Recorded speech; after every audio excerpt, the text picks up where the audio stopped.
Arcadian Vanguard presents The Wrestling News in your daily wrestling newscast for Wednesday, April 9th, 2025. Good morning, I'm Mike Sempervive. We begin today with NXT broadcast live last night on the CW from the WWE Performance Center in Orlando, Florida. In the main event, Saquon Sugars, Dion Lennox, and Cutler James of Dark State defeated NXT champion Oba Femi, Javon Evans, and Trick Williams. Just coming out here. This is pandemonium. Sugars pulling the rope. Tag was made. Cutler's legal. Javon Evans' partners beat the hell out of each other. Back in the ring, the match continuing. This is absolute chaos, absolute madness.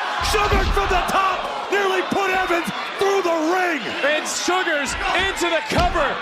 And the emotions couldn't be held in check, and Evans pays the price. After the match, Channing Stax Lorenzo of the D'Angelo family challenged Dark State to a parking lot fight for next week's show. In qualifying matches for the Women's North American Championship ladder match at Stand and Deliver, Izzy Dame pinned Ren Sinclair and Sol Ruca defeated Jasmine Nix. In the opening match, Jordan Grace and Jada Parker battled to a no contest after Stephanie Vaquer ran in and attacked them both until Julia came out to make the save. New Men's North American champion Ricky Saints delivered a promo during which he was confronted by Wes Lee, Eddie Thorpe, and Lexis King, and a brawl broke out thanks to a sneak attack from Ethan Page.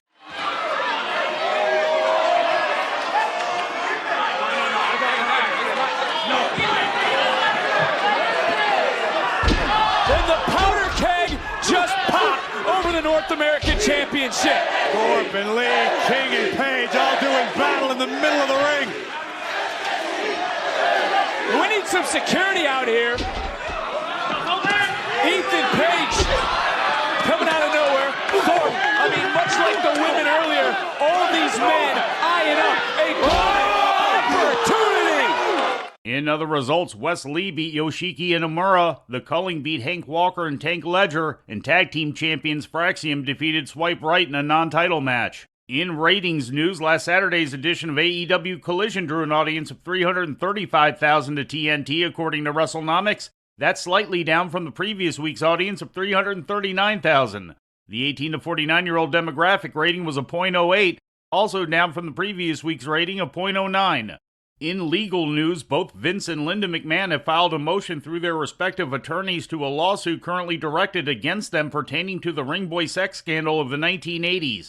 The reason for the motion is that the lawsuit was filed in the state of Maryland, which both McMahons claim they have no personal or legal connection with. They also claim to have no knowledge or interaction with the plaintiffs, making the charges of sexual abuse by Mel Phillips, the office employee and ring announcer, at the center of the scandal. The identities of the formerly anonymous plaintiffs were released by order of the court. The lawsuit comes as a result of Maryland's Child Victims Act of 2023, which removed the statute of limitations for civil lawsuits related to child sexual abuse. The plaintiffs accused the McMahons, WWE, and TKO of negligence in allowing Phillips' abuse to continue.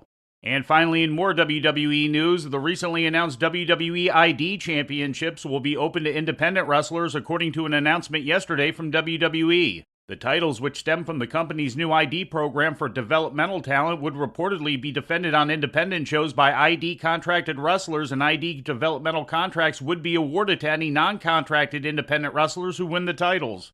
The first holder of the men's and women's ID championships are scheduled to be determined by tournaments set to begin next week on independent shows in Las Vegas. And before we leave you today, we'd like to remind you that however you consume your content, you can find the wrestling news 24 hours a day and 7 days a week across social media. On Twitter, follow us at Wrestling News AV. Our Facebook page is also Wrestling News AV. The Wrestling News can also be found on the Arcadian Vanguard YouTube page.